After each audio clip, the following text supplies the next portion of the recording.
صحابی کون ہے؟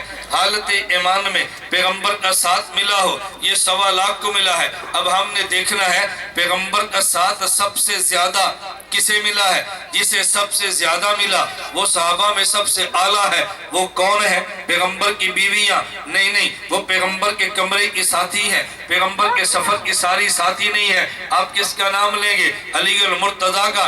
وہ پیغمبر سے چھوٹے ہیں، وہ پیغمبر سے عمر میں بہت چھوٹے ہیں۔ جب حضور ہجرت پہ گئے ہیں تو ساتھی علی نہیں ہے، ساتھی ابو بکر صدیق ہے۔ میں کہتا ہوں آپ سارے صحابہ میں سے ایک ایک کا نام لے لیں، ابو بکر صدیق تنہا وہ شخص ملتا ہے کہ جتنا ساتھ پیغمبر کا اس نے دیا ہے اس کی کوئی مثال نہیں ہے۔ اللہ کے پیغمبر مکہ میں، صدیق مکہ میں ہے، نبی غار میں، صدیق غار میں ہے، نبی بدر میں، صدیق بدر میں ہے، نبی احد میں، صدیق احد میں ہے۔ میں اگلی بات کہتا ہوں اگر پیغمبر مزار میں ہے، صدیق مزار میں ہے۔ یہ مکہ میں بھی نبی کے ساتھ تھے، مدینہ میں نبی کے ساتھ تھے، غار میں بھی نبی کے ساتھ تھے، مزار میں بھی نبی کے ساتھ۔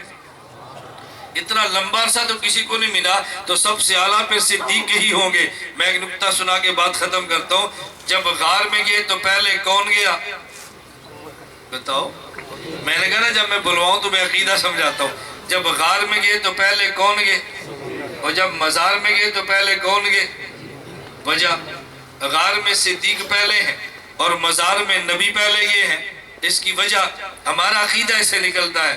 مولوی کہتے ہیں تل کا بتل کا عدلہ بدلہ کما تدین و تدانو، بدلے کا بدلہ ہوتا ہے۔ دیکھیں ہمارا نظریہ جس طرح غار ہے، غار میں بچھو بھی ہوتے ہیں، غار میں سانپ بھی ہوتے ہیں، صفائی ہو جائے تو نہیں ہوتے، اور قبر میں سانپ بھی ہیں، قبر میں بچھو بھی ہیں، صفائی ہو جائے تو نہیں ہوتے۔